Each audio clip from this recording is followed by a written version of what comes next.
ഹരേ കൃഷ്ണ. സർവശ്രീ രാധാകൃഷ്ണാർപ്പണമസ്തു. എല്ലാ ഗോപിന്മാർക്കും സാദര പ്രണാമം. ശ്രീരാധേ ശ്രീരാധേ ശ്രീരാധേ ശ്രീരാധേ. ഭഗവാൻ ഉണ്ണിക്കണ്ണൻ്റെ കുസൃതിത്തരങ്ങൾ നിറഞ്ഞ ആ കഥകൾ നമ്മൾക്ക് എല്ലാവർക്കും അറിയാം. എന്നാൽ നമ്മൾ നമ്മുടെ മക്കളെ ആ കഥകളെല്ലാം പറഞ്ഞ് കേൾപ്പിക്കാറുണ്ടോ? തീർച്ചയായിട്ടും നമ്മൾ നമ്മുടെ മക്കൾക്ക് ആ കഥകളെല്ലാം നന്നായിട്ട് പറഞ്ഞു കൊടുക്കുന്നു. അവർക്കത് ഒരുപാട് ഇഷ്ടമാവും. നമ്മൾ അവർക്ക് ഭക്ഷണം കൊടുക്കുന്ന സമയമാണെങ്കിലും അവരുടെ ഉറക്കുന്ന സമയമാണെങ്കിലും ഭഗവാന്റെ ആ കുസൃതി നിറഞ്ഞ കഥകൾ അവരുടെ മനസ്സിലേക്ക് അങ്ങനെ പറഞ്ഞു കൊടുക്കണം.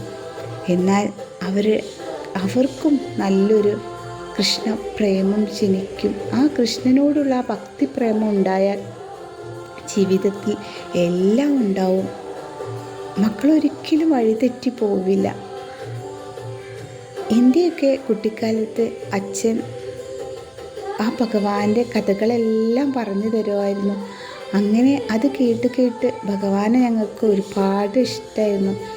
അന്ന് നാമൊക്കെ ജപിക്കാൻ പറയുമ്പോൾ നാമൊക്കെ ജപിക്കും, ഹരേ കൃഷ്ണ എന്നൊക്കെ ജപിക്കാറുണ്ട്. അങ്ങനെ ജപിക്കുന്ന സമയത്ത് നമ്മൾക്കത്ര ശ്രദ്ധയൊന്നും ഉണ്ടാവില്ലല്ലോ, കുഞ്ഞുങ്ങളല്ലേ.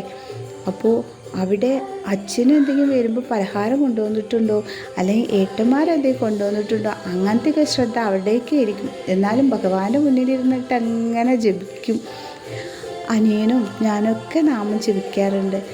അന്ന് മുതലുള്ള ആ നാമജപമാണ്. അങ്ങനെ ഞങ്ങളുടെ വീട്ടിലൊരു നീല ഉണ്ണിക്കണ്ണൻ ഉണ്ടായിരുന്നു. ആ കണ്ണനെ എനിക്ക് വളരെ ഇഷ്ടമായിരുന്നു. ഭഗവാനെ ആ കണ്ണനെ കാണുമ്പോൾ എന്തറിയില്ല, വല്ലാത്തൊരു ഇഷ്ടമാണ് ആ നീലക്കണ്ണനോട്. ഇപ്പോഴും അങ്ങനെ തന്നെ ആ നീല കളർന്ന കണ്ണനെ വല്ലാത്ത ഇഷ്ടമാണ്. അന്നങ്ങനെ ഇഷ്ടമാണ്. ഭഗവാനെ എങ്ങനെ പൂജിക്കണം പ്രാർത്ഥിക്കണം എന്നൊന്നും അറിയില്ല, കുഞ്ഞുങ്ങളല്ലേ. നമ്മളപ്പോൾ എന്താ ചെയ്യുക, ഓലേൻ്റെ ഒരു നാരെടുത്തിട്ട് അതിൽ ഇലഞ്ഞിപ്പൂക്കളൊക്കെ ഇങ്ങനെ കോർത്തിട്ട് മാല ഉണ്ടാക്കിയിട്ട് ഭഗവാനെങ്ങനെ ചാർത്തി കൊടുക്കും. അപ്പോൾ അങ്ങനത്തെ പൂക്കളൊക്കെ കിട്ടുമ്പോൾ ഞങ്ങൾ ചെയ്യുന്നത് അങ്ങനെയാണ്. ആ ഭഗവാനെങ്ങനെ മാല ഉണ്ടാക്കിയിട്ട്, ഇലഞ്ഞിപ്പൂവൊക്കെ കോർക്കാൻ നല്ല എളുപ്പമാണല്ലോ. അപ്പോൾ അങ്ങനെ അതൊക്കെ കോർത്തിട്ട് ഭഗവാൻ ചാർത്തി കൊടുക്കും. അങ്ങനെ ഭഗവാനോട് ചെറുപ്പം മുതലേ ഉള്ള ആ ഒരടുപ്പം നമ്മുടെ അച്ഛനൊക്കെ പറഞ്ഞു തരുന്ന കഥകളിൽ അങ്ങനെ ഭഗവാനോട് ഇഷ്ടം കൂടുകയാണ്. അതേപോലെ നമ്മുടെ മക്കളെ നമ്മളും ആ പാത പിന്തുടരണം. നമ്മുടെ മക്കളെ അവരെ നാമം ജപിക്കാൻ പഠിപ്പിക്കണം. അതൊക്കെ അമ്മമാരെന്താണോ ചെയ്യുന്നത് അതേപോലെയാണ് മക്കളും ചെയ്യുക.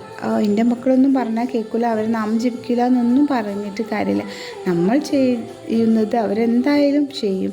അവരെ അതിനെ പഠിപ്പിക്കുക. ആ ഭഗവാനോടുള്ള ഭക്തിപ്രേമത്താൽ മക്കൾ വളരട്ടെ. അതേപോലെ നമ്മൾ അവരെ തനിച്ച് പറഞ്ഞയക്കുന്ന സമയത്തൊക്കെ എൻ്റെ കണ്ണ എൻ്റെ മക്കളുടെ കൂടെ പോകണേ എന്ന് പറഞ്ഞാൽ ആ ഭഗവാൻ കൂടെ ഉണ്ടാവും, മുന്നിലും പിന്നിലും അവർക്ക് തുണയായിട്ടുണ്ടാവും. തീർച്ചയാണ്. വേറെ ഏത് ദൈവത്തിനോട് പറയുന്നതിനേക്കാളും നമ്മൾക്ക് ഭഗവാനെ നമ്മുടെ മകനായിട്ട് കരുതാം. അതേപോലെ ഒരു കുഞ്ഞനുജനായിട്ടോ മക്കളുടെ ചങ്ങാതിയായിട്ടോ മക്കൾക്ക് ഇഷ്ടമുള്ള രീതിയിൽ അവർ ഭഗവാനെ കണ്ട ഒരു ഫ്രണ്ടായിട്ടൊക്കെ അവർക്ക് കാണാം.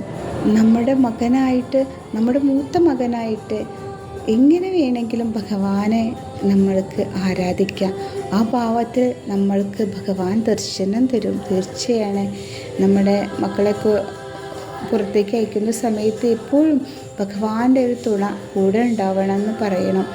അപ്പോൾ കേട്ടിട്ടില്ലേ, ഭഗവാനെ പ്രാർത്ഥിച്ച് നടക്കുന്ന ഒരു കുഞ്ഞു മോള് സ്കൂളിൽ പോകുന്ന സമയത്ത് ആ കുട്ടി ഒറ്റയ്ക്ക് പോവാറുണ്ടായിരുന്നത്. എന്നാൽ കൂട്ടുകാരുമായിട്ട് പോകുന്ന ഒരു കുട്ടിയെ വഴിയിൽ നിന്ന് കള്ളന്മാരെല്ലാം പിടിച്ച് ഉപദ്രവിക്കുന്ന സമയത്ത് ഉപദ്രവിച്ച് കൊന്നുകളയാണ്.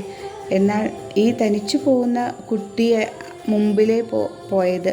എന്നാൽ അവർ ഈ കുഞ്ഞിനെ ഉപദ്രവിച്ചില്ല. അപ്പോൾ അവരെ പിടിച്ച് ചോദ്യം ചെയ്യുന്ന സമയത്ത് ചോദിച്ചപ്പം പറഞ്ഞു, ആ മോളുടെ കൂടെ ഒരാൾ കൂടെ ഉണ്ടെന്ന്.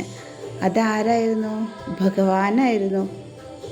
അപ്പോൾ കാണുന്ന നമ്മളെ ഉപദ്രവിക്കാൻ വരുന്നവർക്ക് നമ്മുടെ കൂടെ നമ്മുടെ തുണയായിട്ടൊരാൾ കൂടെ ഉണ്ടെന്ന് അവർക്ക് കാണും. അപ്പോൾ ആരും നമ്മളെ ഉപദ്രവിക്കില്ല. അപ്പോൾ ഭഗവാനോടുള്ള ആ ഭക്തിപ്രേമം ഒരിക്കലും കളയരുത്. ആ കുസൃതിത്തരങ്ങൾ കണ്ടില്ലേ? ഭഗവാൻ തിരുമേനിമാരോട് പോലും ആ ശ്രീകോവിലിൽ നിന്ന് കാണിക്കും ആ കുസൃതിത്തരങ്ങൾ. നമ്മളിങ്ങനെ ആകാംക്ഷയോടെ എപ്പോൾ നട തുറന്ന് കയറാം, കാണാം, ഭഗവാനെ കാണാമെന്ന് ചിന്തിച്ച് പ്രാർത്ഥിച്ചിരിക്കുന്ന സമയത്ത് ഭഗവാനവിടെ തിരുമേനിമാരെ കളിപ്പിക്കുകയായിരിക്കും.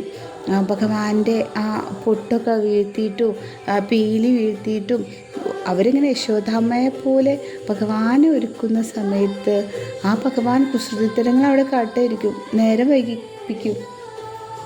അതൊന്നും ഇഷ്ടപ്പെട്ടില്ല, ഉടുത്തത് ആ രൂപം ഇഷ്ടപ്പെട്ടില്ലെങ്കിൽ ഭഗവാൻ അതൊക്കെ അങ്ങോട്ട് താഴെ വീഴ്ത്തും. അതൊന്നും ഇഷ്ടപ്പെട്ടില്ല. അതേപോലെ കുസൃതി നിറഞ്ഞ ഓടക്കുഴൽ, സ്വർണ്ണത്തിൻ്റെ ഓടക്കുഴലൊക്കെ അങ്ങനെ കാണാണ്ട് ഒളിപ്പിച്ച് വെക്കും. എന്നിട്ട് ഇവരിവിടെ അവിടെ ഇങ്ങനെ തിരഞ്ഞിട്ട് ഭഗവാനെ കളിപ്പിക്കല്ലേ, നട തുറക്കാൻ നേരം വൈകും എന്നൊക്കെ പറഞ്ഞിട്ട് ഇങ്ങനെ ആ ഭഗവാനോട് പറയുമ്പോൾ ഭഗവാൻ അത് കാണിച്ചു കൊടുക്കും. അങ്ങനെ ആ തിരുമേനിമാരൊക്കെ പറയുന്നത് കേൾക്കാം. അവർ ആ ഭഗവാൻ്റെ അമ്മയായിട്ട് മാറുകയാണ് അവിടെ.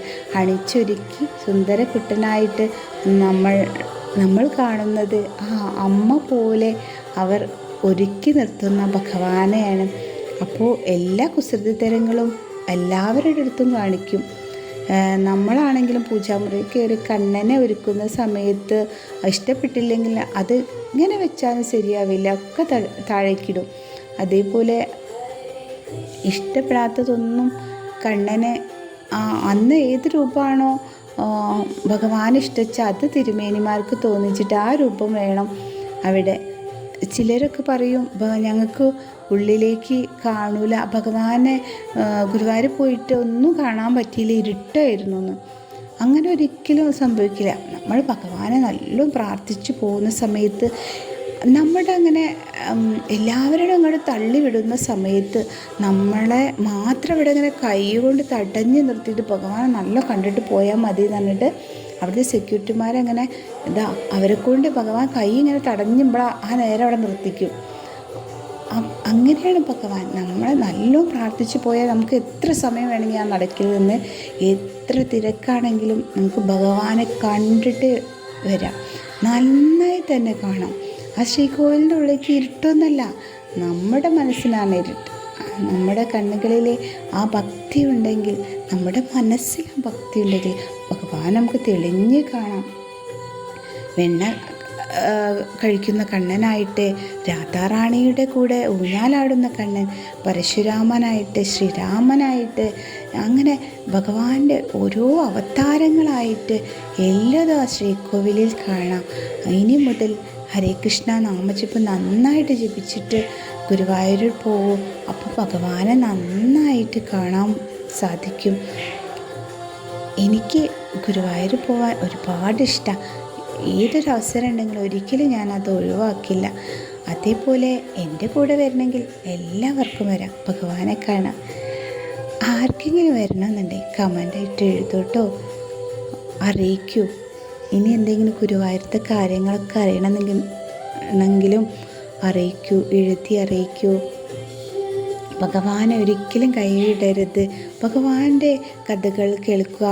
സപ്താഹം ഉണ്ടെങ്കിൽ തീർച്ചയായിട്ടും അമ്പലത്തിൽ പോയിട്ട് അത് കേട്ടിരിക്കണം. ആ ദിവസങ്ങളിലെല്ലാം തന്നെ അവിടെ പോയിട്ട് ഭഗവാന്റെ കഥകളൊക്കെ ഒന്ന് കേട്ടു നോക്കൂ.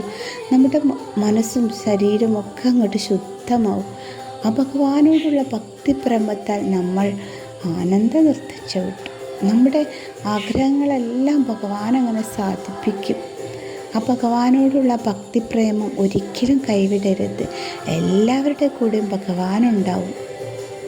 ഹരേ കൃഷ്ണ. ശ്രീ രാധേ രാധേ.